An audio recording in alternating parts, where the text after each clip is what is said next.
those of you who got an invite, welcome to Nerd Prom. No matter where in the world you are, we're all Nerds International. With the hyphen. We would like to thank our Patreon show supporters, Morgan Ellis, Victoria Kirk, and Bubba Snap. Here's to you.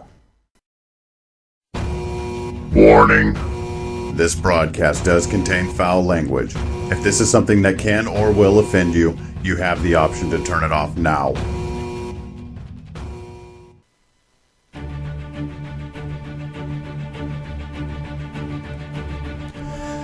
Welcome to the Gathering of Dorks podcast. You've entered a realm of profanity, bodily functions, alcohol, gaming, and entertainment. If this is your first time joining us, thank you and brace yourself. Welcome back for our 61st episode. I am Jaime. With me again is Blaine. What's up, Blaine? How is it going? It is going, sir. It is going. And we have Will. What's up, Willard? What's going on, James? Same old shit, different pile.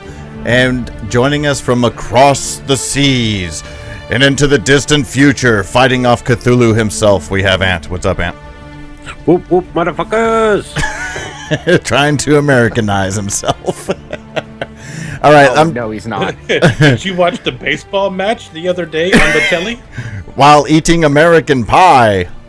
Apple pie, sorry. All right, I'm just going to blow through the contact info real quick. We'll get right into this and explain what's going on.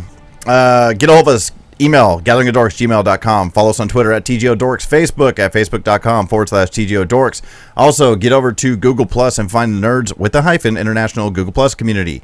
There's where you're going to find updates from when we're going to be doing any live streams on our Twitch channel, such as right now on twitch.tv/TGODorks. Give us an iTunes review. We want them. We love them. We need them. They help us.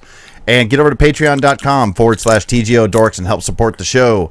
You can find the links to all of this in the show notes when it finally releases as a podcast. See, Blaine, that is how it is done, sir. And that's when somebody is actually eating and trying to fuck with you.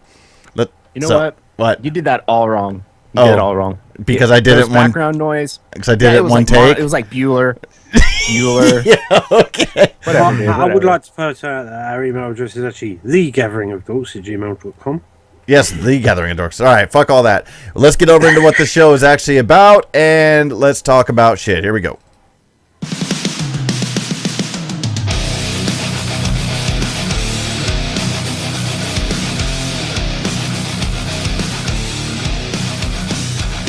Okay, it is Monday, February 29th, and we were supposed to be playing Warhammer tonight. Sorry, not going to happen. Frank is not doing well, and unfortunately in the situation that we are in currently in Warhammer, just saying, well, you're over there for the day. It would be a major case of giving Frank blue balls, because we should wrap it up on the next time that we play. So we decided to call an audible and do a Dorks Discuss, and while we discussed this a little bit earlier, Will actually has some really good suggestions on what we should talk about, and I'm ready to get into some argument or discussion about some of these particular topics. Let me start out with this one first.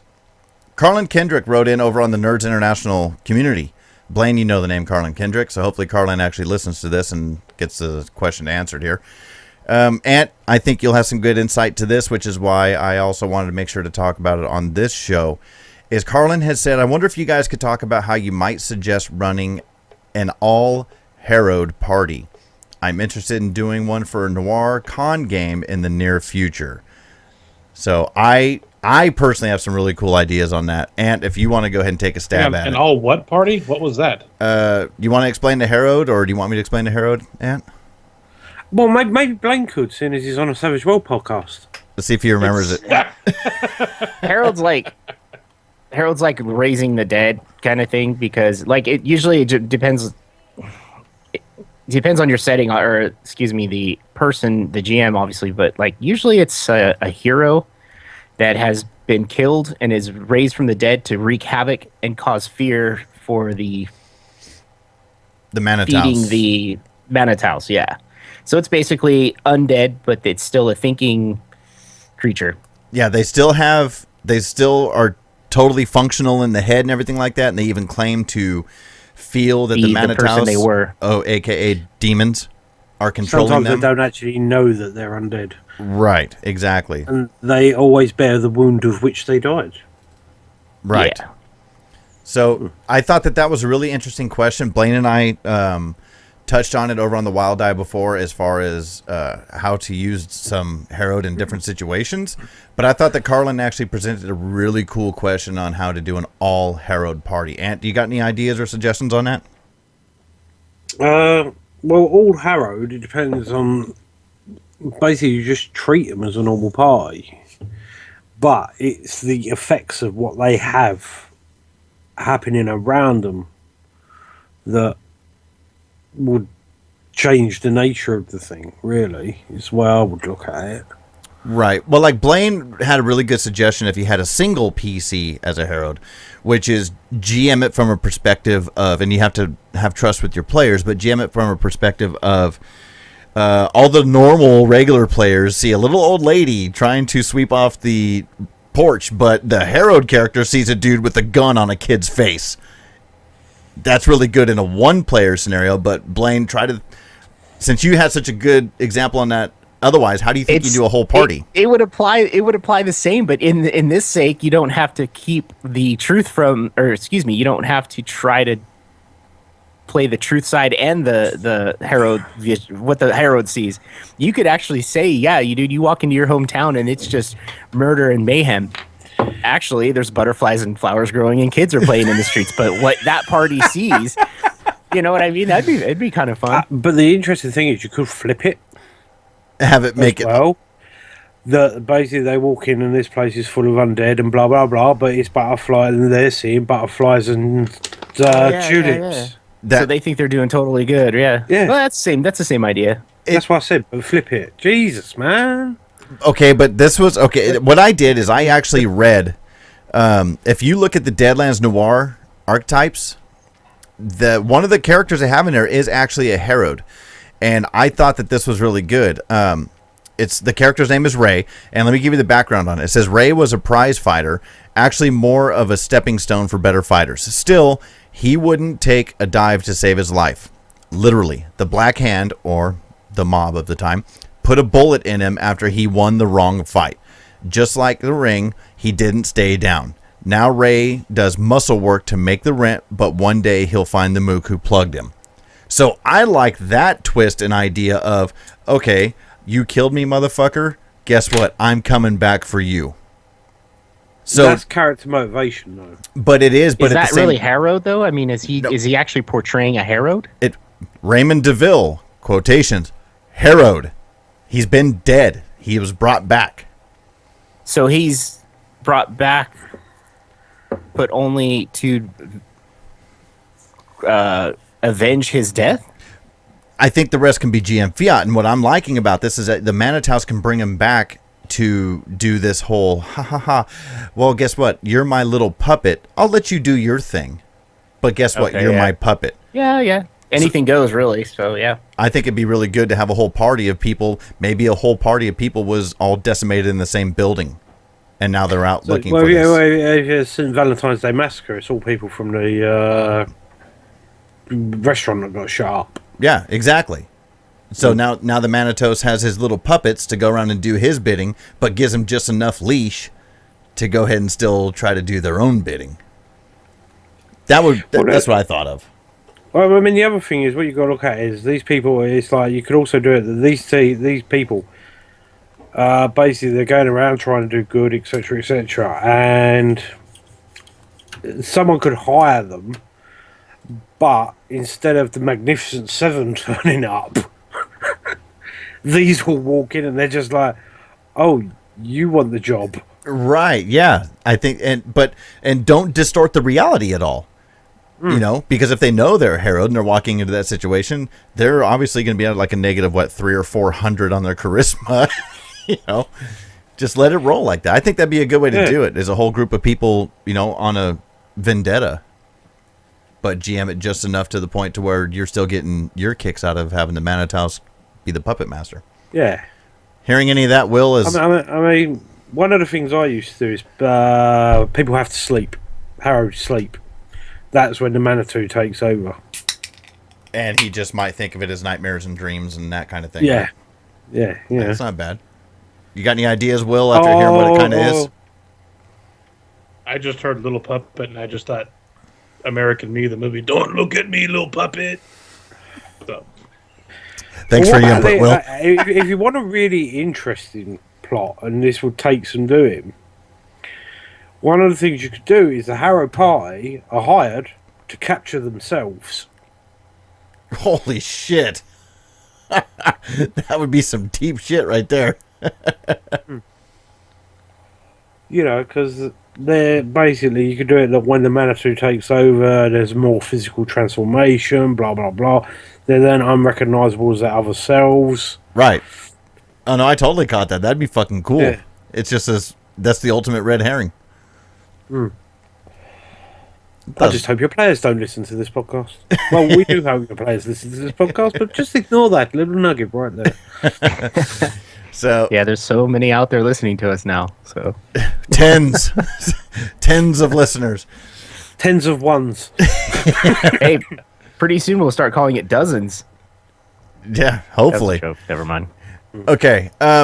What's so, next? So hopefully, Carlin, if you ever actually do listen to the Dorks, hopefully you get that, and hopefully it's helpful. Okay, so Will, this was one of the things that Will had brought up to me a long time ago, and we argued about it, and we argued some more, and then we argued some more, and he said that his position on this has changed just a little bit. So Will said he didn't like bennies. He absolutely did not like bennies in Savage Worlds. So do you want to go ahead and take the helm on this one, Will, and I'll start yelling?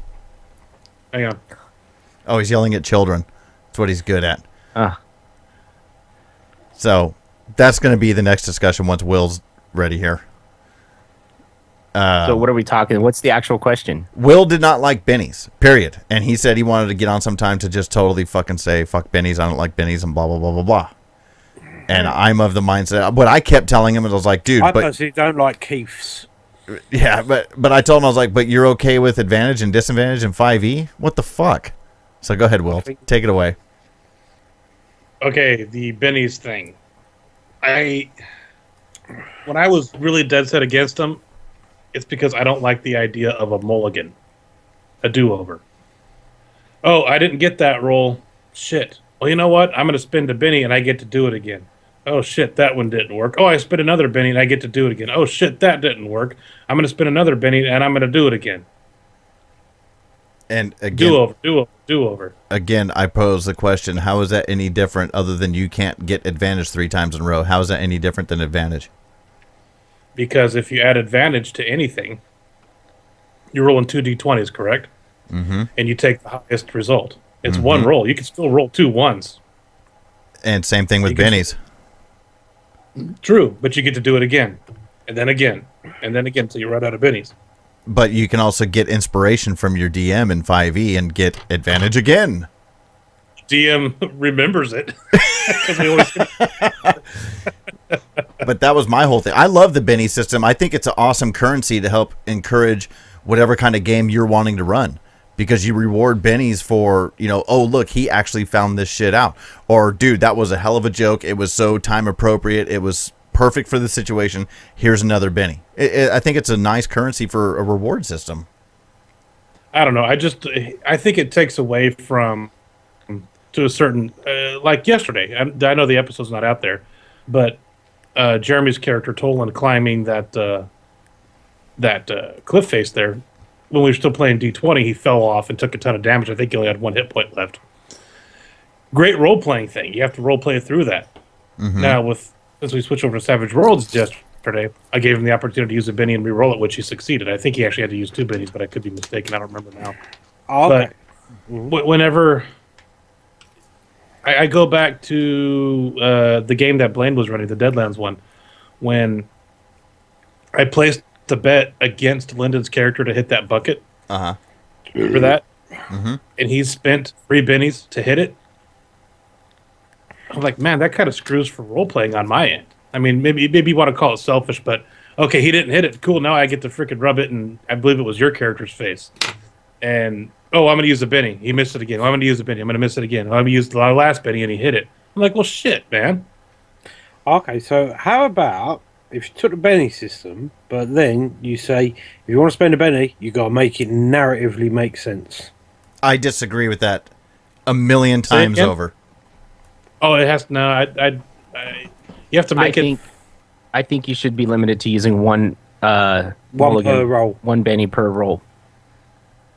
I might side with that one, but Ant, and this is where I'll pick a bone with you. I think I already did pick this bone with you, but this is exactly why I disagree with that. In one of the Star Wars episodes that we played, yeah, I'm pointing at you with my cigarette, motherfucker. You know I mean business. That's not a cigarette. E-cigarette. My e-cigarette, whatever, my douche flute. Yeah. I wanted to use a destiny point in a particular situation, and you said, well, explain to me why it makes sense right now. And I was like, fuck you, makes sense, because it's in the rules. It's the Force. It doesn't have to make sense. So to narratively make a Benny make sense, I disagree with that 100%. They're there for that reason. Like Will said, it's a mulligan. That's exactly what it is. And I feel that the Destiny point system is exactly the same thing. It's actually not a mulligan. It's just a way to help show that the Force is with me. I'm playing devil's advocate. I quite like the Benny system. I love the Benny system. I think it's great. I think that Blaine makes a good point, though, that I might, when I run Savage Worlds, I might institute that if you can't spin back-to-back Bennies. I have to take Will's side on that because I did do that. I think I had 2 Bennies and I spent both of them just for one roll to finally make something happen that I wanted to happen. That was the train, unhitching the train, I believe. No. Yeah. The other thing is like in last session, someone had something that the rest of the people didn't know they had. I'm going to do a notice roll. All right, I don't do that one. I'll spend another Benny. I'll spend another Benny. I'll spend a Benny. It's like, what? But, okay, you're talking about, what I did. Yeah. I did that for a reason, but you have to think about the flip side of it, too, is... Sure, I might agree with the 1 Benny per roll, but just like in that situation where I was trying to do a notice on Joe's character, I could 100% potentially be screwing myself for a future roll. So in the end, what does it matter? Yeah, but it's just... I'm not saying... It's basically... I agree with the 1 Benny thing, but it's like, I'll pay. You know what I mean? Plus also, everyone's clock watching as well. Now, not to go against my own argument here, but with Star Wars, I mean, you could use back-to-back Destiny points, can't you? No. You can only spend 1 in a roll. Can't? Okay. So maybe... unless it's force power, then it's 2. Because there's certain force power that requires the expenditure of 2. Oh, yeah, you're right. But I just... Well, I look at it as a currency, and I think if I want to spend 12 in a row just to get 1 climbing check, that's great, because those 10 times I miss my attack roll, guess what? I don't have any bennies to fucking make it happen now. well, that's the thing that I kind of want to half agree with you on is if you go ahead and spend all 3 of your bennies trying to steal this guy's gold coin. And 1 copper. Yeah, 1 copper. That way I'm running it right now. And you go to a situation where you really need it. First, if you want to play soak, otherwise you're going to die. You don't have any bennies. Well, I don't know what to tell you. Exactly. You're dead. Exactly. Well, I'm not being funny. The other thing about Savage Worlds is a very nasty system. It's easy to die. Very Yeah. Yeah, it takes 1 good roll, and you're dead. And that's why people hang on to bennies more than anything else for that soak roll. Yeah. Which I don't think we've ever actually tried using the soak roll, and we should try to do that more often. I think it's just... Well, no one's actually been down to that much damage except for you on that one at Blaine. Yeah, and I kept screwing up, remember? Instead of just spending a Benny to get rid of shaking, I kept trying to roll on it and fail, spend a Benny, roll on it and fail. but then you clarified the rules after that. Yeah, but isn't it if you spend a Benny, it automatically removes it? Exactly, that's what I'm saying. I was trying to roll to remove shaken, and I failed, so I spent a Benny to re-roll to remove shaken. It's kind of like, hey, you're a fucking dumbass. Do you think if Lyndon would have rolled soak, getting blown up on that train, it would have saved him? No, fuck no. He would have to have so many raises. You have to get a raise. Each raise gets rid of a wound, and I think it ended up being like. But it's only a maximum of 2 wounds you can get rid of. I think. It may be. I'm not sure, but either way, well, I'm pretty sure it's a maximum of 2. Because he could have only taken 3 total. So yeah, you're right. He could have maybe done that if he would have got a really awesome roll. Oh, there's no way I would have allowed it. That's not going to happen. Explain it narratively. Well, always explain it narratively. 2 words, James Bond. There you go. Exactly. Well, Angry Gamer Mom says, too many do-overs can suck the fun out of the RP. Agreed. That was my point. That's Victoria, right? No, that's Jimmy Fett's wife. Jimmy Fett's wife. Thank you. If you put your name in chat, I'll drop it. If you don't want it, that's fine. But thank you. That's the exact point I was trying to make. I don't know. To me, it's one of the things that just puts a smile on my ugly mug. I'm like, ooh, I did it after all. Fuck you, GM. You know, that's just kind of, I don't know. But I will say this. Very limited experience, and you have the most experience. I prefer and like the Fate chip system far better than bennies. Yes. Fate chips and Deadlands are tenfold better than regular bennies. What are those? A red one acts as a regular benny. A blue one, you add a D6 or whatever it is. Oh no, a blue one can act as a red or a white. And then there's legendaries. I mean, and what I like about them is, like, if you spend a red one, you're sitting there really scratching your head, because I have yet to see GMs use bennies. They have bennies every game. They just don't use them. If you use a red one to add an additional D6 to whatever it was you just rolled, the GM gets to pull another fucking Fate chip out of the bag. That's the trade-off. But you got a blue one, you get to act it as a red one or a white one, but the GM doesn't get to pull another chip out of the bag. I'm surprised they changed that, because the thing is, the Fate chips are very specific to Deadlands setting. That's the only thing I can think of. But I liked the Fate chips a lot. Yes. Well, they're not a noir. No, they're not in Noir. You're absolutely right. It's just in Deadlands Reloaded. Weird West. Yeah, you're right. So they don't have that anymore? Only in Deadlands Reloaded. They still use them in Deadlands Reloaded. I wonder why. Because it's the setting, it's all poker and all that. Yeah, that's true. It's more to do with the setting than anything else. Right. Just like a showdown, a gun showdown is a draw of cards. It's a poker hand. I mean, it's very Old West centric, which is why the Fate chips really, I don't know. I love the Fate chips. I really wish that I would prefer that to just the regular Benny system. It's good. I like it. And again, we've only played Deadlands Reloaded once. So, after this next Warhammer, we're finally going to play it again. I think that it's gonna change things up a little bit. In fact, I think I even spent bennies to try to add D6s and still failed on my fucking shaking rolls. Like a dumbass. So, I don't know. You got anything else you guys want to add to bennies, or you want to move on to the next topic here? Bring back Fate chips. Bring them back. No, we could move on. I've softened my view on bennies, but I still don't. And I agree with what Angry Gamer Mom said, is doing it over and over again. You're just like, okay, come on, let's move on. You didn't get it. Let's just do it once. I mean, if I'm going to run something for the Savage Worlds, I think I'm going to adopt that. I don't know if it's in the rules. It could be. I haven't seen it, but it's going to be, you cannot use back-to-back bennies. You could use one. Your turn comes around, you cannot use one. Then your next turn you can, but not back-to-back. Okay. Well, I still say, though, let me go back to that little boner, as Jimmy Fett, but I'm picking boners and Ant here.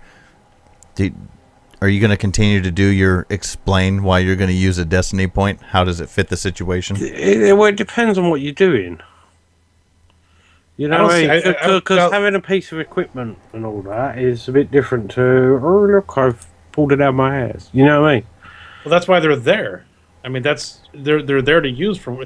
If I'm piloting and I want to try to use a Destiny chip to hit the right station on the radio, I should be allowed to. They're there. Actually, all jokes aside, I think I've only done that once, and then we debated it, and then we changed it. It's especially against the difficulties that you set, asshole. Oh, I'm sorry, but that'll be 76 red. Oh, I'm hacking. I'll give you a boost dice. Excuse me, can I just say? Oh, I'm hacking a complete installation. No. Oh yeah, that's fucking too red. I want to see if this cantina owner will shave 5 credits off of the cost of my drink. Okay, your difficulty is going to be 78 red, 2 purple, but only 1 setback die. Exactly. See? Stop moaning. You've been a whiny bitch. Hey, you know what? I forgot all about this. What? The Game Master gets bennies for each hero, Yeah, for we each said- PC. I already said that. Oh, did you? I wasn't paying attention. That's because you were reading your phone. No, it's the book. Okay. Good man. Good man. Okay, so moving on to this next one. I know I've touched on it quite a few times, and I have my opinions on it. Will said alignments. What did you want to talk about as far as alignments, Will? Are they necessary? Fuck no. No. Blaine? Blaine? Yeah, I mean they help you build your character. After what? that, Which one of these kids is different? after that, I don't see use for him in the game. Once you have a character trait or a character's personality down, I don't see the need to railroad your character and take away his god's influence and his powers just because he makes a decision that may go against that god's wishes. So you say I still think leave it in the control of the GM? yeah, completely. Yeah, it's definitely a good tool, but necessary? No. Well, okay. Let me play the middle road here on this. I think that having a mindset of whether your character is a good intentioned character or an evil intentioned character is essential for character building. When you do a background of a character and you say this character is going to be a certain way. Now, I'm not trying to write. What were we up to? A 750,000 page novel on my character's background. That's just But the what index. That's just the index. Yeah. Right. The table of contents. When I roll up a character, I have a thought in mind. Like I'll use Bane Ray as an example. He was going to be a son of a bitch. He's an evil character. He is evil. Now, does it say on his character sheet that his alignment is chaotic evil or neutral evil? No, it doesn't say anything like that. There's anywhere to put on a Star Wars character sheet of any type of an alignment. But I do know where he falls as far as his mindset goes, and it was evil. So yeah, to a certain degree, it is necessary. When you have a character, take Daxron for instance. He kind of runs the fence of a neutral character. Forget about the cowardice, forget about him trying to be hero and the selfishness and the boozing. Just take him down to the bare bones. He's very much neutral. Now, whether you intended that or not is kind of irrelevant. He was. Any character that you make, you're going to have a mindset of how this character is going to be because you don't want to call it good or evil or neutral or otherwise. Doesn't mean that you're not. It doesn't mean you don't have an alignment. It just means you're refusing to give it a title. I'm so 50-50. No, I can't even say 50-50 on it. I'm obviously far-fetched from 50-50. I've pulled the alignment card quite a few times as a DM in the past. Sure. And probably shouldn't have because let a character be a character. But okay, now Blaine, you're saying it is essential, right?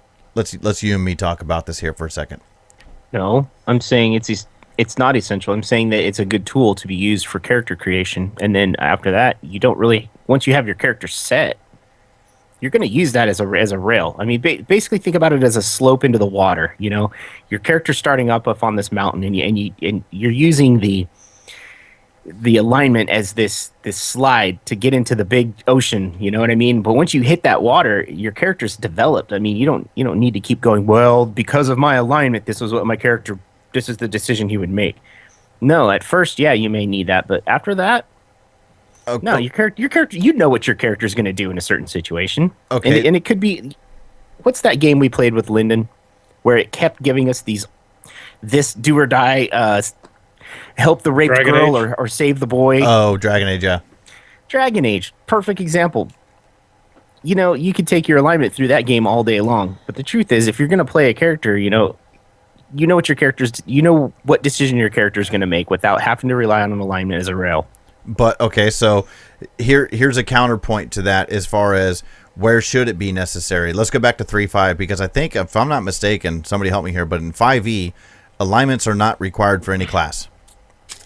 If I remember, it does not say anywhere. Paladin. No, if I'm not I'd have mistaken, to look it up. It does not say anywhere in that book that Paladin is required to be lawful good. Let me check. Go ahead and keep talking. I'll come back to you. So Let me pull a Linden here. Book dive. So, Ant, you gave me on other topics off the air, of course, that is very, very intriguing thought process on what type of paladin you would make. Even if it was lawful good, Yeah. right? Yeah, exactly. My God's word is law. They're basically the zealots. My God's word is law. If you don't agree with it, I'm going to kill you. Does that sound lawful good? No. No. But it is. By his laws and his ethics. Right. That's why I think Well, that's alignment the is thing. absolute shit. It's not absolute shit. Like I said, No, it's it's a good not. tool. It's bullshit. You're full of shit. It's not absolute shit. Alignment so is black and absolute white, shit. Jamie. Yes, I am. You're so I black know. and white. That's bullshit. Everything has its purposes and its uses. You can't just say shit can everything. Just No, like the bennies. You don't. You know, the bennies might be a part of the mathematical balance of Savage World. You know what I mean? You can't just destroy them, or you know, Well, what I mean? You can limit their use to 1 per turn, but you don't just destroy them altogether because they're, you know what I mean? Hang on. Well, it's- But what I was saying was that my that paladin is lawful good, right? Because he's following his deity's laws. He hasn't got to go around saving it. Everyone plays paladins. Oh, I've got to do everything. No, you haven't. You've got information that's stopping me doing my god's business. Therefore, you're going to give me that fucking information now.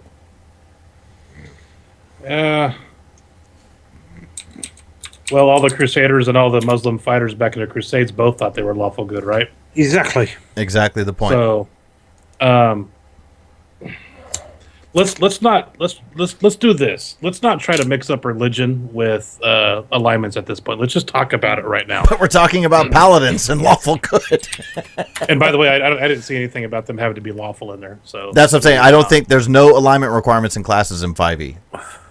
let's just look at. No matter what character you make, they're aligned a certain way.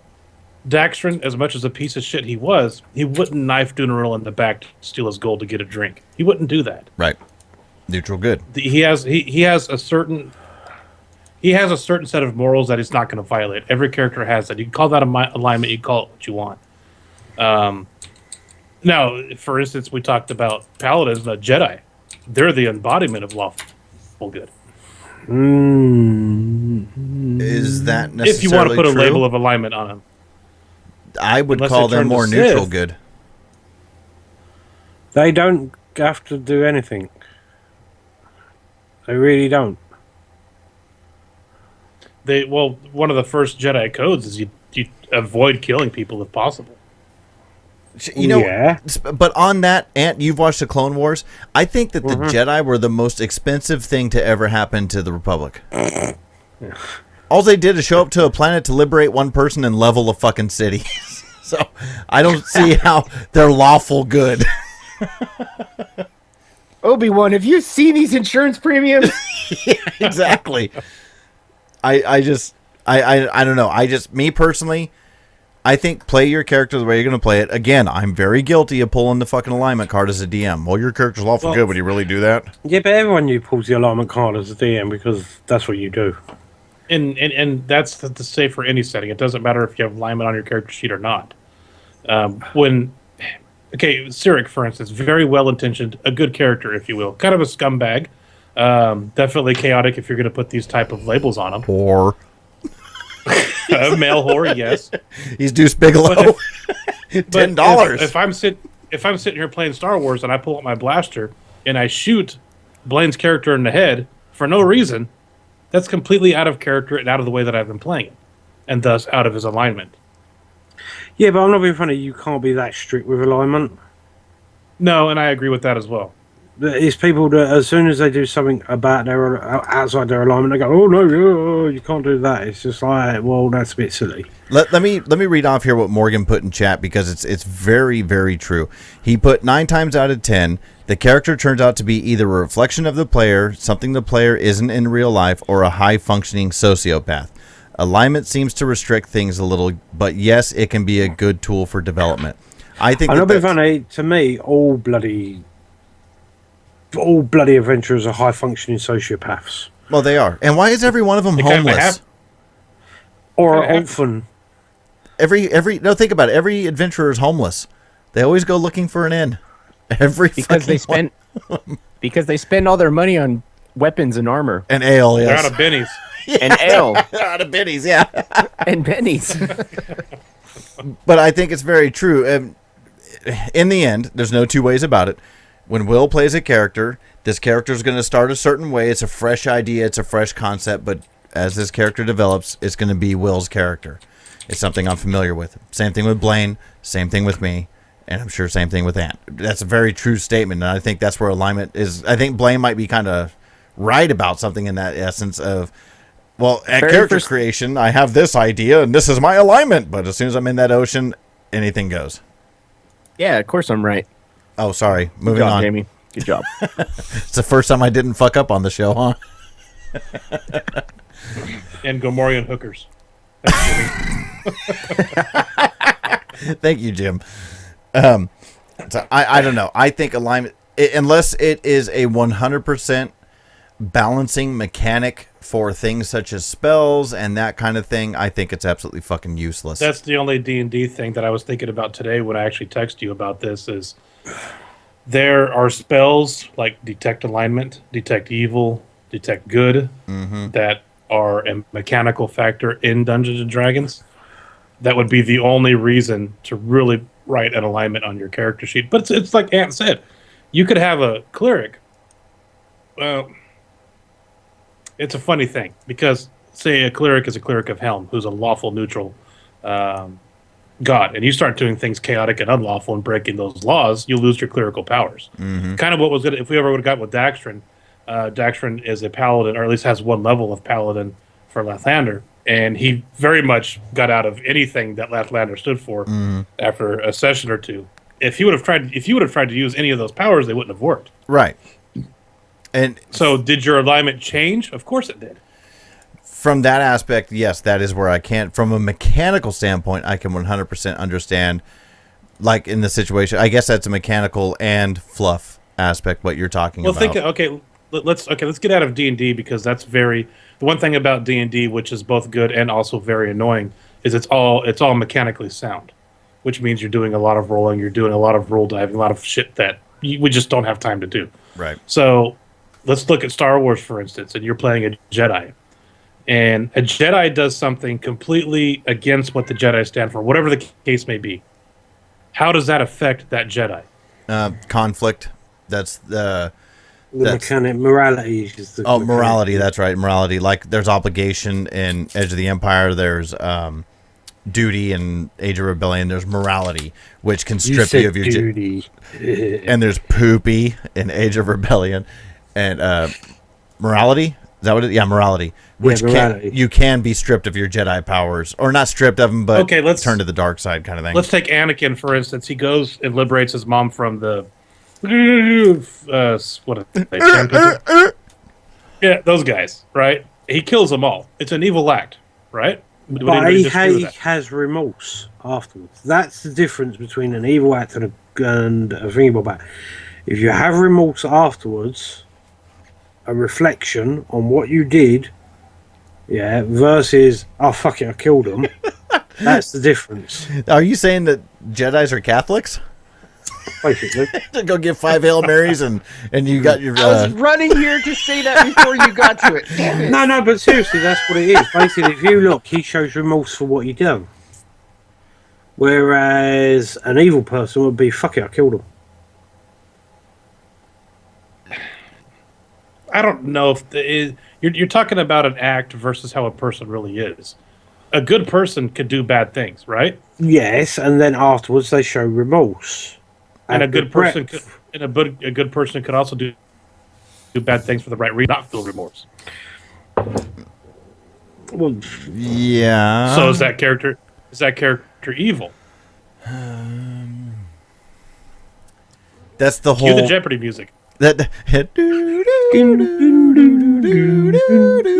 that's the whole. I stole my loaf of bread to feed my children, right? Yeah. So to speak. Yeah, I still love bread from a post office. Post office is a federal thing, therefore you've raided a federal. Why would there be a loaf of bread at a post office? Because we can't spend a Destiny point on that because it doesn't make sense. No. I'm talking about. Let's put it this way, right? No, I'm talking like American thing. Basically, if you go in, you nick something out of the post. I'll be sure to get down to the post office. And I'm gonna drop my mail off at the supermarket. Here they got nachos at the post office. Here in backwards land.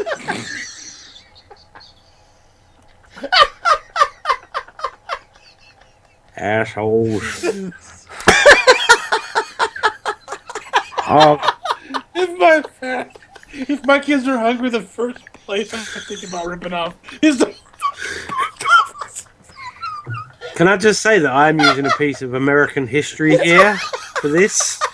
That's the worst bit about this. Tell me it didn't come out of a Mark Twain book or something. No. It's actual documented case. Okay. A post office is a federal thing, yeah? Yes. You get a small town post office, right? They sell other stuff in there other than letters. No. Maybe. Maybe. So Back, yeah, exactly. But I'm talking about back in the day. okay, right? maybe back in the 1800s, I could see. Yeah, I could see your point there. Yeah. Basically, in American history, someone nicked a loaf of bread from a post office. Post office is a federal thing. Therefore, they were done with stealing, robbing a federal thing. See what I mean? It's that sort of thing. But it's the loaf of bread. I get it. Yeah. So, the law is the law, is what I'm getting at.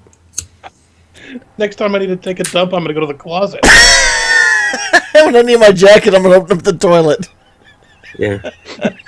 Your wives will be happy because you're one step closer to the loo. I got to pee now. Oh, We call that segment Silly Time. Oh, I'm sorry, but that was fucking funny, dude. Oh, It's not. alignments. Yeah, but alignment. The thing is, basically, alignment is a matter of perspective. But then you don't need it. Exactly. The only reason you need it in Dungeons and Dragons is because of the mechanics of the spells. That's it. Yeah, that's a good point. I didn't think about what Will brought up, so What? keep it on the character sheet, but don't make it your character. Yeah. But then, okay, in the same sense, again, we're guilty, and everybody said that's what you do as a DM. It makes it a point of leverage for a GM. DM. It absolutely makes it a point of leverage where the GM has his opinion of what lawful good is, as opposed to what the player has an opinion of what lawful good is. Yeah, because I know I can sit there and argue about my version of a paladin, and I'm right. Right. No, I think alignments are an absolute fucking... So, if you have two lawfully good paladins, one casts detect evil on the other one because he does an act that that the other one doesn't believe in, what does the spell say? He's good because he's following his. He's evil to the paladin casting the spell. Why? But that's not how he would show up because he's following his days. He's up to the day. You come down and go, look, I think you've got this a bit wrong. Okay. I That was just a thought. Because everyone forgets in D&D and fantasy settings, the gods walk amongst them, Okay, and no one puts them in. No one pulls a paladin aside or a priest aside and says, "Wait, now look here, son." but okay, put it in terms of something like Savage Worlds. Now, let's say that Savage Worlds doesn't have an alignment. You cannot do that. No, I understand it, but what I'm saying is, let's say the character is playing a quote-unquote paladin, right? Mm-hmm. Or let's say a quote-unquote lawful good cleric. Again, there's no alignments. I get it. So is the leverage for the GM standpoint good to have that alignment? Because let's say all of a sudden he's trying to raise a bunch. I knew you were getting a loaf of bread, you motherfucker. I just got back from the post office. I had to run to the post office real quick. I knew that's what he was going to That's not do. American loaf of bread. That's not American loaf of bread because that's not fried. Oh my god. But anyways, what I'm getting at is, let's say he's been a moral compass of true north the whole way on being good, and all of a sudden he's trying to raise dead. What do you do as a GM? Who's he trying to raise and why? He's trying to create a lich. Whatever. Liches are bad. Right. So what do you do as a GM? You'd wonder why he's doing that in the first place. What's his intention? Because And why the hasn't process of he creating a lich is evil. And why hasn't his god stepped in already? Exactly. This is what I'm saying. The gods walk the earth. No one uses them. Yeah, if that good cleric goes to creative lich, his divine powers would not work. And his god would turn around and go, "We need to chalk." Good point. I guess you're actually proving even more so that alignment is shit. Yeah. The GM just needs to be on top of it. Okay, well, what about Exactly. this one, right? Basically, in the White Wolf Onyx line, you have a thing called nature and demeanor. Now, to me, this is as ridiculous as fucking alignment. You have nature, which is what you truly are, and then you have demeanor, which is what you project to the outside world, which is even worse than alignment when you think about it. Right? And you're meant to get XP for role-playing your nature and demeanor. Now, unless your character is sitting there doing an internal monologue, you cannot do that in a game. Okay. And actually, Mask of Winter brought up a good point too. Savage Worlds has sins for the arcane background miracles. That's absolutely true. So as a GM, it does put that power back in the GM's hands of Oh, they're gonna make me open a fucking Twitch stream. your god's not going to allow that, fella. You just got stripped of all your powers. Yeah. So that's actually a good point. So I guess in that sense, the GM does really have to be on top of his shit. So in conclusion, or pretty close to conclusion, alignments do matter to a certain degree if that's how you're playing your character, especially if you're a divine spellcaster. I'm sorry, I Because of the misread way- that too, Blaine. Whoever Neo Destiny 666 is, yeah, if you could stop raising this lich and get back to work, that'd be great. I'll get a beer for that one. Neo Destiny 666, identify yourself. I always have to say that to people I don't know. So anyway, sorry, what were you saying, Will? I don't remember now. Good, doesn't matter. The last thing we were going to talk about tonight, I think Ant brought this one up. Oh, yes. And I really like this one because this could really cause some good, air quotes, fellas, discussion. Systems. Is there a need for different systems? Go. Will? He said, I'm Matt. I'm a radar technician. Hey, thanks, Matt. I just want to bring up the point real quick, and then I'll step back, that we switched from 5e to Savage Worlds in our Icewind Dale. Is it considered Icewind Dale? Yeah, setting. Yeah. So, Sword Coast, I guess. But I didn't really feel a difference when I played my character. And you shouldn't. So my question, You should. my immediate answer is no. Oh, my God. Okay, let me tell you first why you're wrong. That combat that happened, You'd still be doing it. Yeah, I ran that scenario in my head. Had that combat happened in 5e, dude, it would have taken up at least an hour and a half. I understand that, but the meat of the question is, does it matter what system you play in? Mm-hmm. When it comes to that, then yes, I understand your point, and I agree with it. But as far as your character, playing a character right, and all that kind of stuff, no. Well, And that part I do agree with. if you're doing a role play, as far as ROLE role play, Yeah. no, it doesn't make a difference. But for ROLL play, it makes a huge fucking difference. No, I understand completely. The D20 system is very harsh, especially for high level characters. We all agree on that. So yeah, of course it's going to be different for that, but you can still get the job done. It just takes a lot longer, and we're too constricted on time nowadays. Exactly.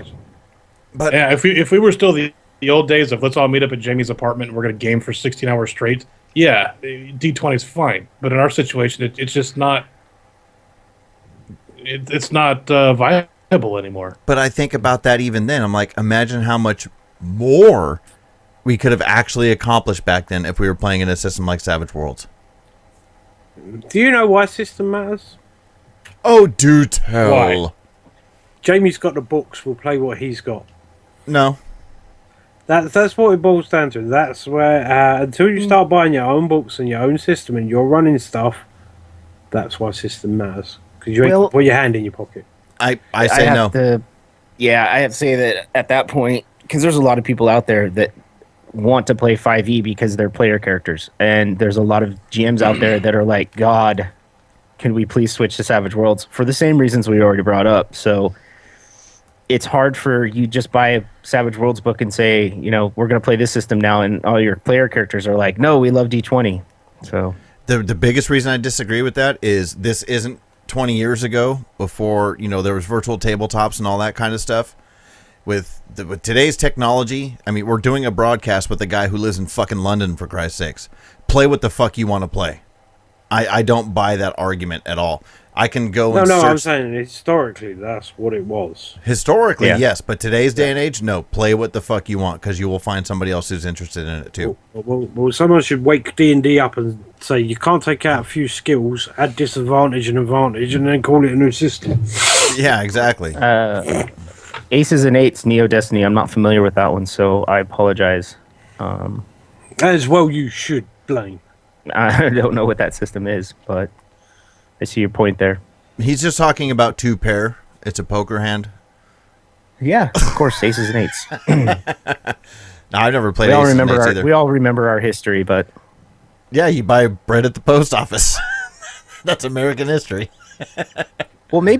some systems are era specific, are they not? Oh yeah.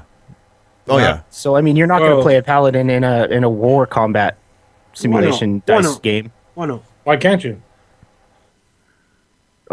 because it's probably not in the rule book. Is what I'm Savage saying. Worlds isn't designed to have Forgotten Realms played with it, but we're doing it.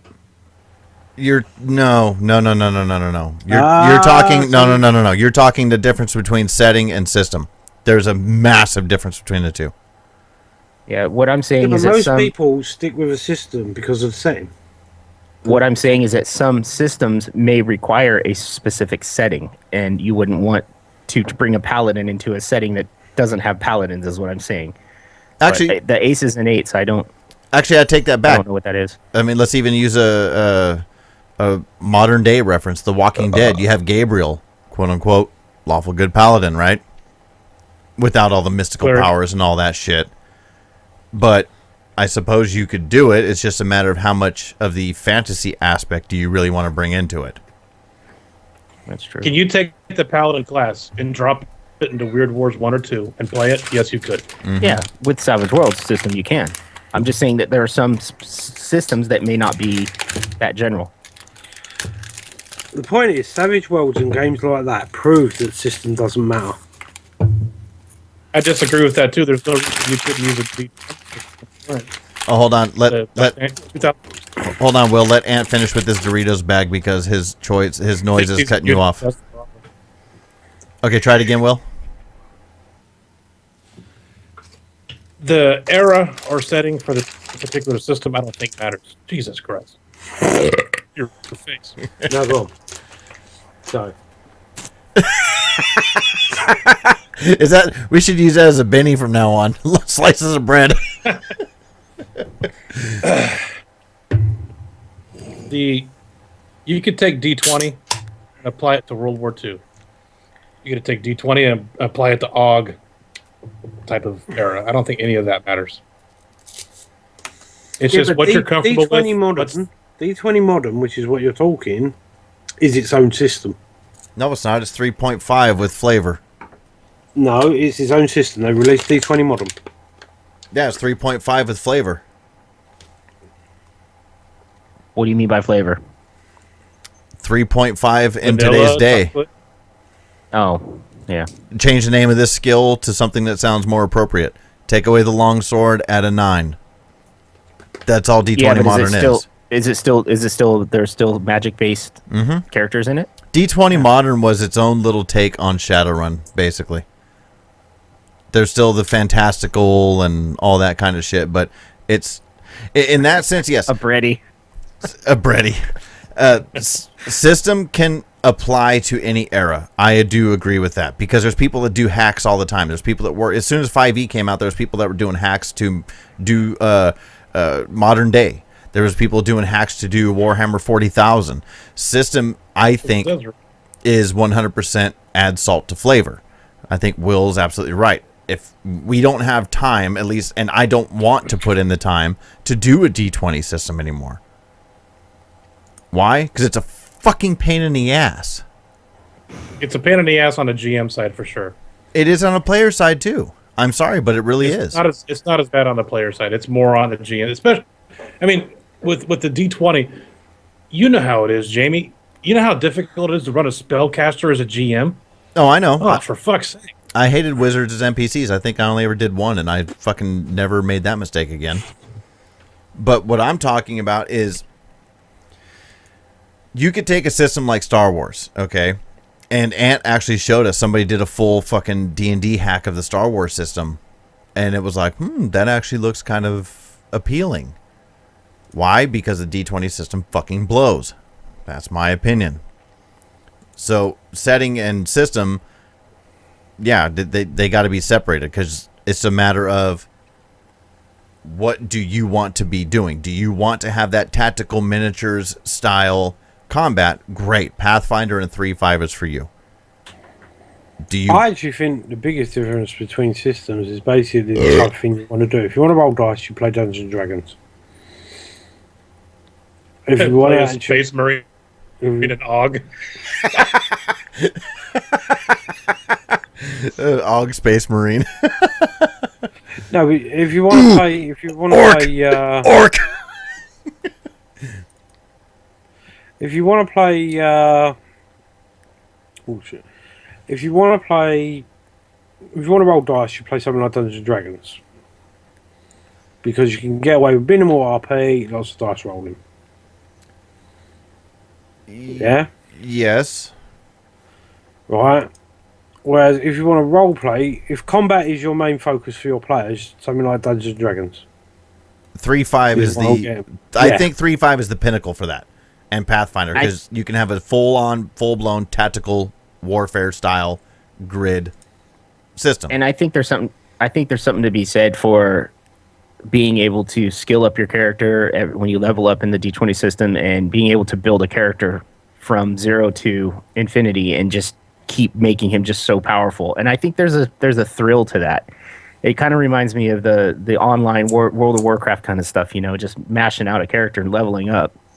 So I think there's something to be said for that. I think that there's actually a calling for that out there. But when it comes to role-playing, ROLE, I think that Savage Worlds, hands down, is a better system for that. So it's all about what you want to do, you know? I mean, when you're younger, you want to create a fighter that just becomes the strongest fighter. You know, you want to become Conan. You want to take over the entire kingdom. You know what I mean? It's just, it's what you want to do. But as you get older, I think that you more or less want to play characters that take you out of your real life, or you're not really so much worried about mashing a character and making him just all god powerful. You're more having fun role playing that character as a different person. Well, yeah, because I see what you're saying with that, because you're talking about how much immersion do you really get out of, here, let me roll 17 dice this round. Let me go take a shit. Let me read the funnies, and by the time I come back, it might be my turn. Do you remember Zane's attack at level 16? Seven attacks per round. 7 attacks. That shit took 20 minutes by itself. Well, I think my last dual weapon wielding ranger was similar. I mean, it got ridiculous. Yeah, it's and that's what I like about a system like Savage Worlds is it's quick to the point. If you can make as many attacks per round as you want, but you know ahead of time the repercussions to it, -2, -4, -6, to where you just go, I might try 2 attacks this round. Moving on, Blaine, your turn. You know, that's what I like about that. But system, I think you guys are right. It's all about, do you want to have that style of game? It, by all means, if you come from something like Warhammer, tabletop miniatures battles, and you're thinking about getting into this role-playing thing that you heard about, yes, dude, pick up 3.5. Pick up 3.5 or Pathfinder, because you're going to get fucking a hard-on as soon as you get it. Yes, Ezra, you're absolutely right. Fast, Furious, and Fun. No, I think 3.5 is even better on the tactical combat, even better, because it gives each player its own little realm of badassery better than 5e does. 5e helps speed up the combat a little bit, but 3.5 and Pathfinder really said, no, make your dude fucking awesome as you want to be.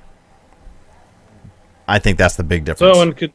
So in conclusion, we could take the Prince of the Apocalypse and run it with Savage Worlds rules, and it would still be Forgotten Realms with all the same story, all the same shit, just different rules. Well, that's the whole thing, is you're just taking a story and dropping it into any setting. Or, excuse me, any system. You could do that with anything. I could take Beyond the Rim and make tweaks here and there, change races, and do it in Dungeons and Dragons. There's nothing stopping me from doing that. It's just... You might have a bit of a problem with the speeder race. No. Horses. It's just horses. But so as far as those, thank you, all of you joining us in chat tonight too. If you guys got something that you'd like to discuss, please put it into the chat now. Those are the only real topics that we had off the top of the show before we got started. And I don't know, I still got about a good 20 minutes left of me. I don't know about you guys. Yeah, whatever. Is there any questions out there anybody would like to ask? How do you make a chocolate cake? How much chuck would a woodchuck chuck if a woodchuck could chuck wood? Could chuck as much wood as a woodchuck could if a woodchuck could chuck wood. Bam, son. You like that? Bitches. How'd you like them apples? Oh, and let me put it out there just a little bit here too. Over on the Nerds International community that we talked about top of the show, get over there, make sure you sign up, because I've been doing a poll of the week. And Ant, I know you saw earlier today, your little... Yeah, I fucked it up. Leave me alone. I already voted. Did you? What'd you put, Blaine? D4. Everybody's going on D4. But I did D8 in the end. Yeah, fuck you for picking D8. That's the best die there is. No, I ain't. Fuck off. D10's the best die. Oh. D10. See? D10 is the best. You can do so much with a D10. You can do percentages. You can do half and half. I mean, it's perfect. But get over to Nerds International community. It's a lot of fun doing the poll of the week and see how things worked out. Which actually, let's go ahead and talk about this for just a minute. This is actually a really good Dorks Discuss topic. I've said to you guys off the air, of course. I felt like, okay, obviously for years and years and years, I GM'd. It was my thing. It's what I love to do. When I'm a player, I got my hand up my ass and I'm going, what the fuck am I doing? Blah, blah, blah, blah, blah. I prefer to GM. We all know this. But with last year's experiment, I have made the statement that I felt like I've created monsters. I'm like, wow, everybody wants to run something now. Everybody's like, well, I want to run. Well, I want to run this. Well, I want to run this. So it posed an interesting question on Poll of the Week last week. And the week before is, why do you listen to podcasts? Is it because you're a GM and you need rules advice? Not need, but you prefer to hear rules advice, how other GMs do things, how to handle these type of things. Dude, the voting came back overwhelming on how many GMs are out there actually listening to podcasts. And I'm sitting there thinking to myself, and I'm like, all I heard forever and ever and ever is there's all these players out there that just have to pretty much sit there with their dick in their hand going, well, if we had a GM, we'd play. And I'm like, all I fucking run into now is GMs. I mean, since you really got a taste of it, Blaine, you're like, well, no, dude, I want to run some Deadlands Reloaded. Will, since I've only got to run one game, one session. So I'm itching. Exactly. And Will, since you came back to GMing, you're like, fuck, this is great. And Ant, even though you said all you did was GM for years and it was kind of a nice thing to be a player, you still like to go, well, but I'd kind of like to keep running some Star Wars over here. Yeah. I'm ready to go back to being a player for a while. I've always GM, though. I've never changed. Yeah, Will did mention to me the other night what he just said, so I was hoping he would chime in on this one. Okay, so what's your take on that, Will? Is it because it's like brain overload, or? Sometimes You just want to show up and not have to worry about everybody else, and you just have one character in mind, and you wait what the GM gives you. And that's kind of where I'm at. Oh, of course, you know me, Jaime. I'm going to go back to what a GM at some point. Right. So It's crazy to me. I mean, for Blaine, for you, was this just like this whole new book that got opened in front of you and you went, oh, where have you been my whole life? Or, I mean, how's it working for you there? Are you talking about the Book of Savage Worlds, or are you talking about the Book of GMing? The book of GMing. Okay, well then no, that's not something that's just opened up to me. It's just something that I've been hesitant to try, and Well, I don't because of the podcast. I don't mean, sorry to cut you off. I don't mean in the sense of, hey, have you ever heard of this jamming thing? It's cool. You should really look into it. No, but because for years and years and years, you put it off. That's why last year we're like, no, fuck you, Blaine. You're going to run something. Because basically what Blaine wanted is he wanted to create the movie Avatar to where he had... Totally wrong. Oh, bullshit. You said for years, all you wanted to do was, I wasn't going to run nothing until I have this whole ecosystem figured out with all this foliage and all of its everything. Exactly. And then finally you were just like, well, fuck it. I'll just run some Deadlands. And now you're like, cool, I like it.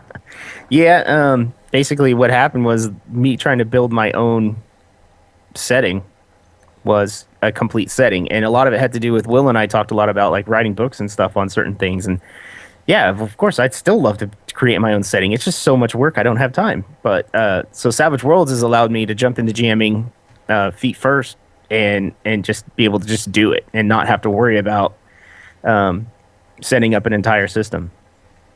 Actually, setting. Let me pose this to the listeners that are in chat, and then I'd like to go to you three, because this is another topic that's come up a few times. Actually, Lyndon was over here for the poker tournament on Saturday night, and he brought up a point. So let me pose this to the chat. Hopefully you guys can just single word answer this.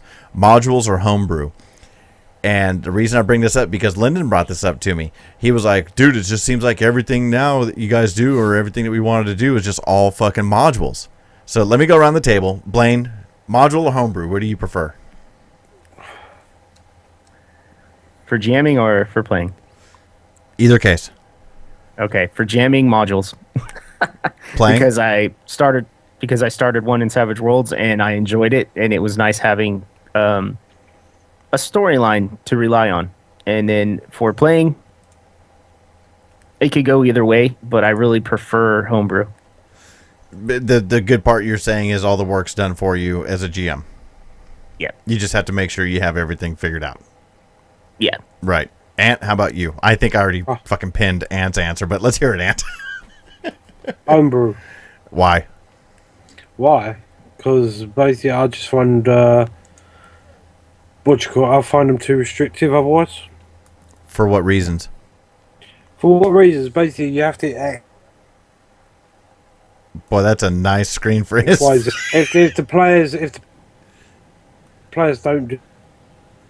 They can't do that. You're leading your players around all the time. Uh-oh. Is my internet shitting out? Uh-oh. Nope, it's not mine. Blaine, you still there? Nothing? Call me back. Boy. All that talk I just gave a few minutes ago about the wonderful day and age and technology that we have, right? And now this is the case. Hopefully they call me back here soon. Come on. Let me go around the table. I'll call them.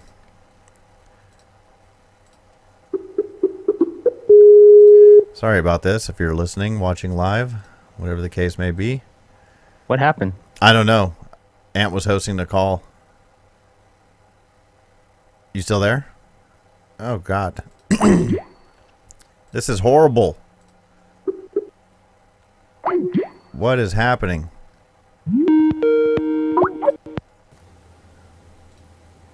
Okay, I think we're back.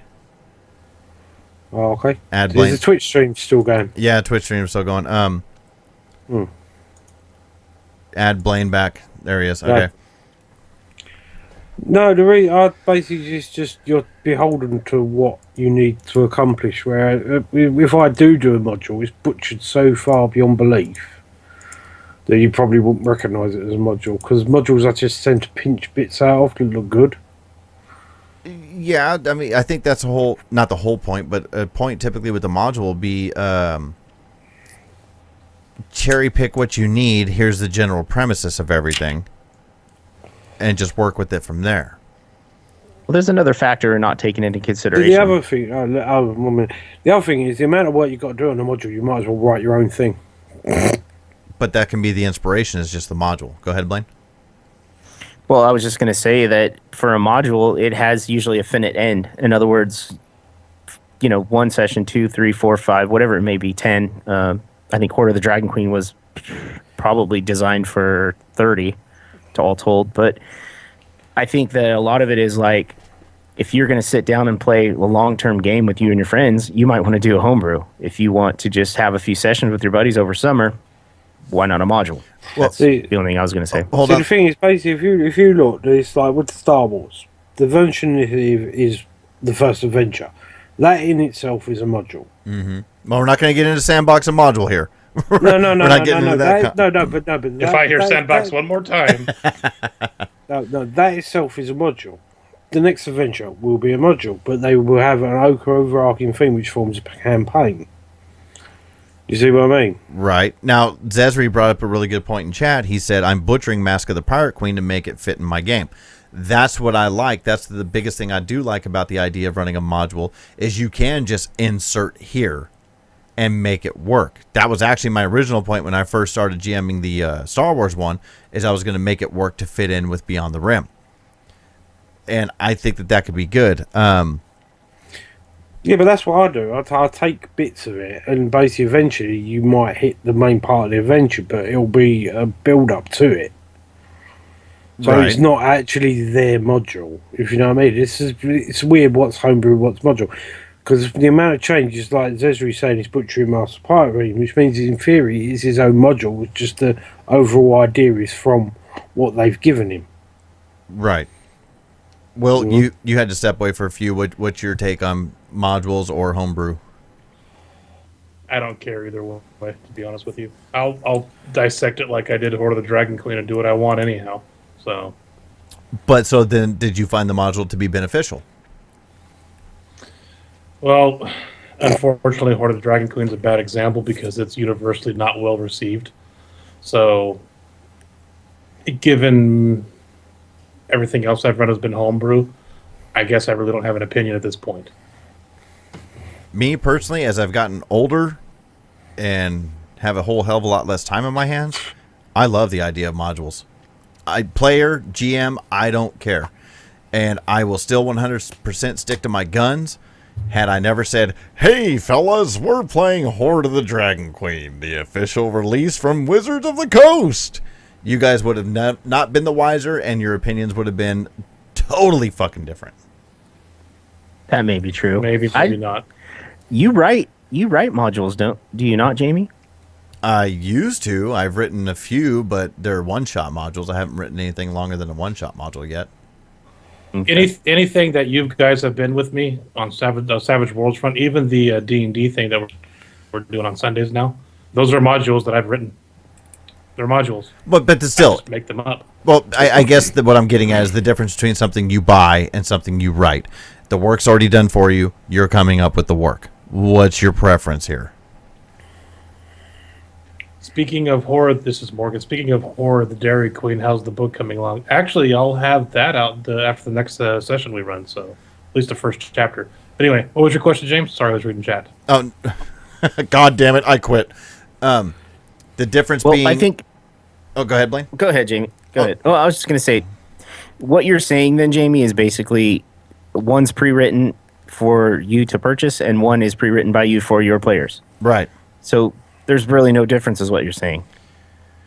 I actually agree with that, because the amount of work you have to do on a module, you need. But I think when you write it yourself and you know the ins and outs 100% because it's in your head, it's a lot easier to campaign it than it is reading a module and trying to railroad it. I agree with that. And that was one of the issues I'm still currently having with Eye for an Eye, the Warhammer one we're playing, is there's literally a list of like 18 to 20 NPCs. And I have to understand all these NPCs' motives and what they're doing.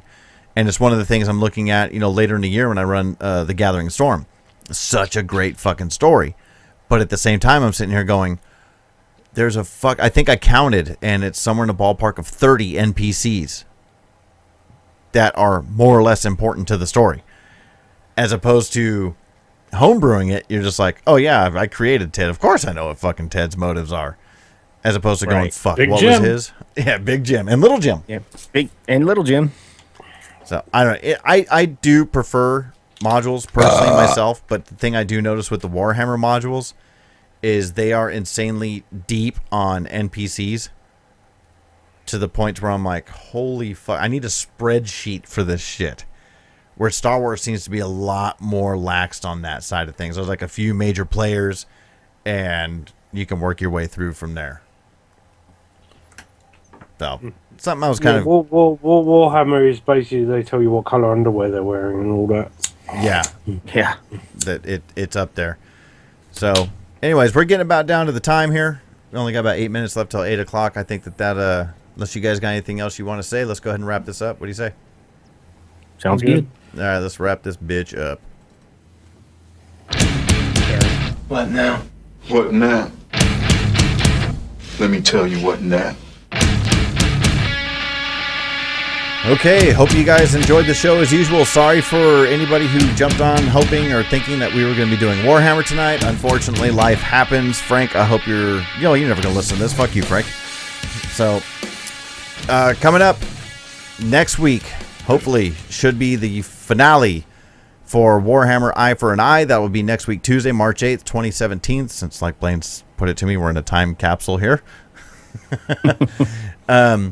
And then after that, we were going to go ahead and move into Deadlands Reloaded. It's going to offset the schedule a little bit. So, Blaine, hopefully you're able to cherry pick the module, as we've said, and get that wrapped up in about 2 or 3 sessions, depending on when you leave to go back to Icewind Dale. And real quick, too, I want to give a few shout-outs here. We haven't discussed the convention in the last couple of episodes, I don't think, but... everything is rolling along very nicely on this. We finally got the artwork done. Jimmy Fett, hats off to you, dude. I've seen updates for the website. Hopefully it's ready to go live here in just a few weeks. If you listen to this, if we're reaching your ears and you're anywhere near the Central Valley of California, you want to come to Conclave Gaming Convention in Modesto, California, September 30th, October 1st, October 2nd. As soon as we have the website, I will put it out there, and we need GMs to start signing up ASAP. We really need GMs. 8 hours of running games, your ass has got a free seat. Standard for the West Coast out here.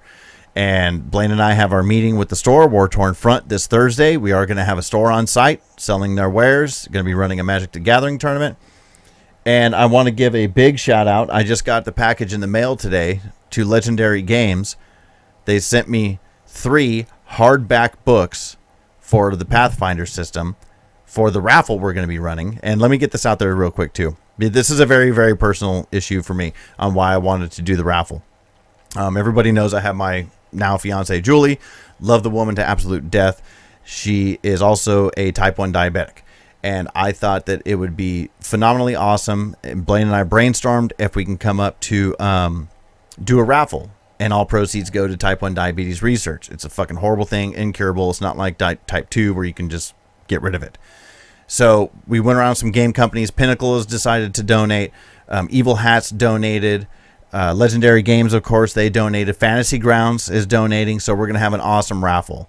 So I really hope that those of you who can make it out to the con and get in on this raffle, it's going to go to an extremely good cause. This is not just we're donating because it makes us look good. Hey, charity. No, this is a very, very personal issue to me. I see what my fiance has to deal with day in and day out.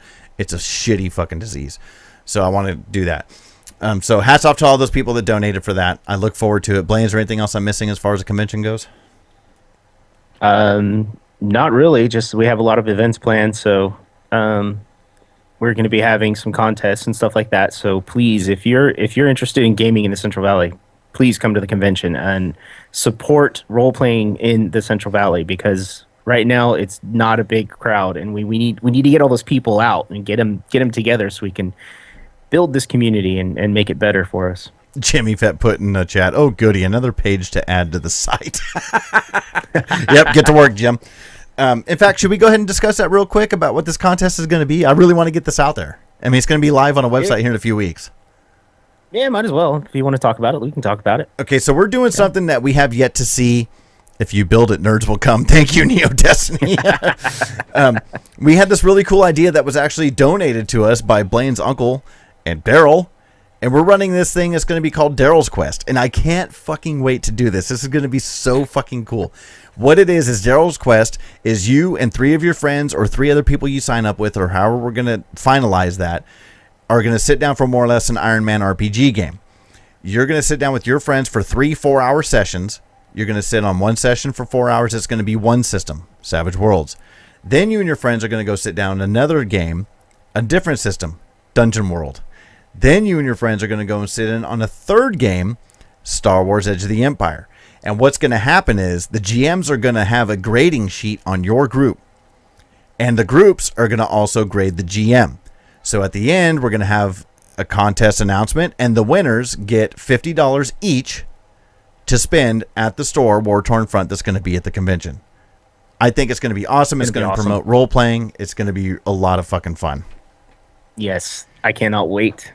So, one more reason to get out here to the Central Valley of California for that weekend. And I mean, it's free. It's free. You buy your weekend pass, you sit down, you're there to game, you're getting into 3 games, and there's a chance that you got $50 to go blow for being a good role player at the end of the weekend. All right, I got to put in the lawyer clause since Jamie said it. It is free, but it will be a limited amount of spaces. So we want you to sign up early, you're going to sign up at the event, I think is how we're going to work it. But we want you to get your tickets so we know you're coming and we can get this thing done. Mm-hmm. It's going to be a first come, first serve sign up. And I can't wait, because at the end, we're also going to do a crowning of the GM. Whoever the players voted as the best GM, and they're also going to get a gift certificate, and they're going to get a crown. and even though Conclave is not affiliated with Nerds International, the Gathering of Dorks will be doing a live podcast that Saturday night at the convention. So that's something else to look forward to. Oh, yeah. And we're limited to only 30 seats in there. We will be live streaming it, so limey bastards like Ant and limey bastards like Morgan will still be able to join us to take it all in. And Will, I think you said you're going to be able to make it. Oh, so I'm relegated to listener then, is it? We're going to take this back a year, Ant.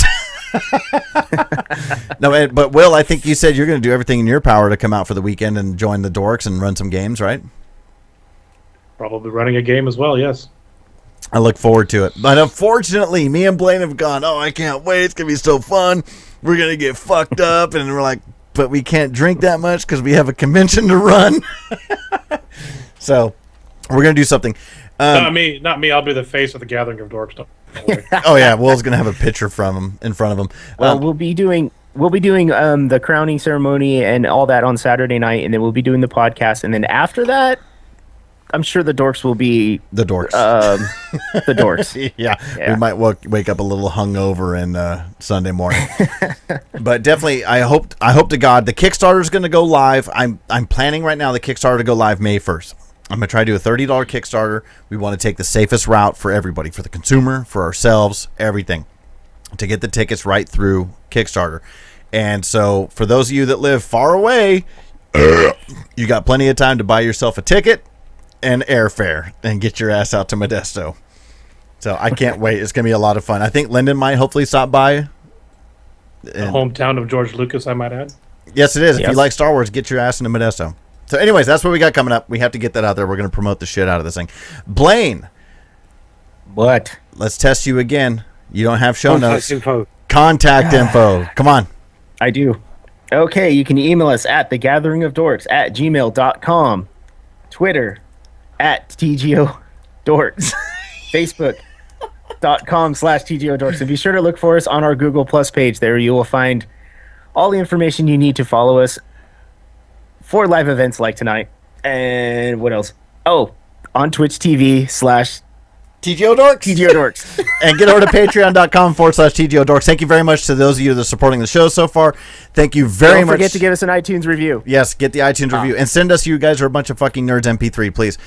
And thank you, everybody that joined us tonight for this. I had a lot of fun. Seeing your guys' chat, as usual, is always fun. So with that, this is Jamie saying, grab some beers, grab some friends, and make it one hell of a game night. And this is Blaine saying, play your character true and fuck with your GM every chance you get.